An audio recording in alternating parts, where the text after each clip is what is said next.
आपको बताया गया है कि कैपिटल एफ ऑफ एक्स, ये बड़ा f of x g of x के क्यूब के बराबर है।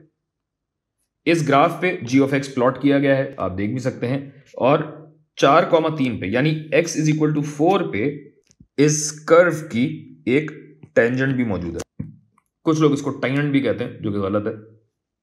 एफ डैश निकालिए x इज इक्वल टू 4 पे। तो भाई जवाब देने में जल्दी करने के बजाय पहले दो बातें जहन में दोहरा लें। नंबर 1, कर्व एक ऐसी शक्ल को कहते हैं जिसकी ढलान हर पॉइंट पे तब्दील होती रहती है।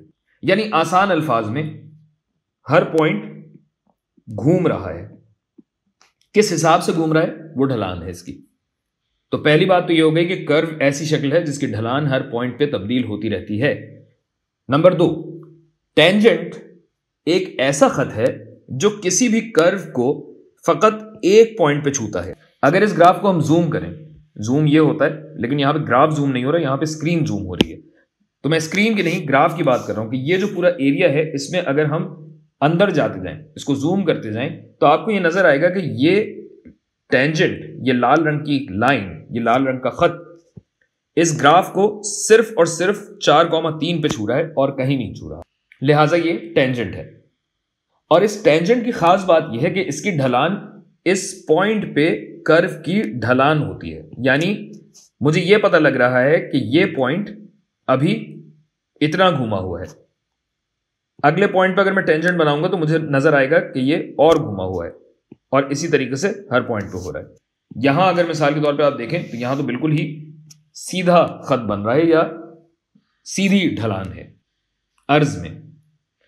अच्छा जी, इसका मतलब यह होगा कि x इज इक्वल टू 4 पे इस g ऑफ x की ढलान, यानी g डैश कहां x इज इक्वल टू 4 पे, वो इसकी ढलान के बराबर होगा।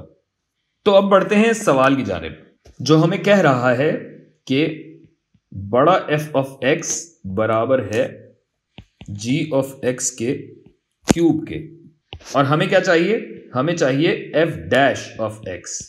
कैलकुलस जैसी नेमत के जरिए हम जानते हैं कि f डैश ऑफ x क्या होता है भाई, इसका डेरिवेटिव होता है x के एतबार से।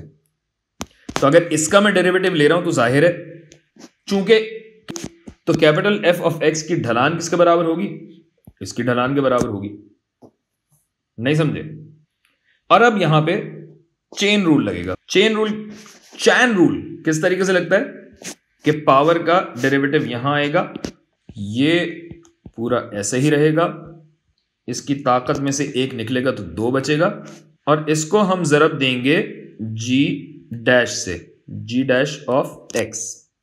और चूंकि हमें ये सब निकालना है पॉइंट नंबर 4 पे, जहां x पॉइंट नंबर 4 यानी जहां x 4 के बराबर है, यहां निकालना है, तो ये हो जाएगा 3g ऑफ 4 का स्क्वायर जरब g डैश कहां, x इज इक्वल टू 4 पे।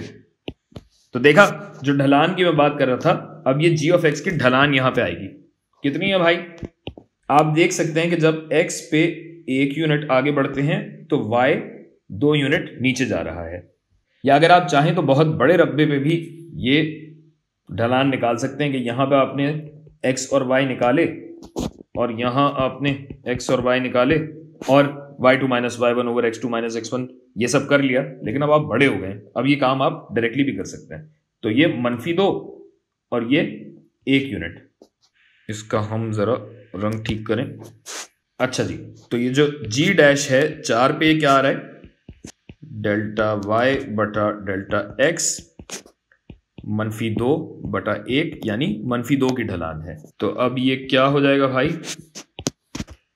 f डैश 4 का 3 जरब g की वैल्यू क्या है, 3 है यहां पे, तो 3 का स्क्वायर जरब g डैश हमने निकाला -2, और इस तरह ये बन जाएगा 3। रंग खराब हो गए, ठीक कर दें, खूबसूरत भी तो लगे ना, है भाई। अच्छा, ये बना 3 जरब 9 जरब -2, 9 ये 27, दूनी 54, तो ये आ जाएगा -54।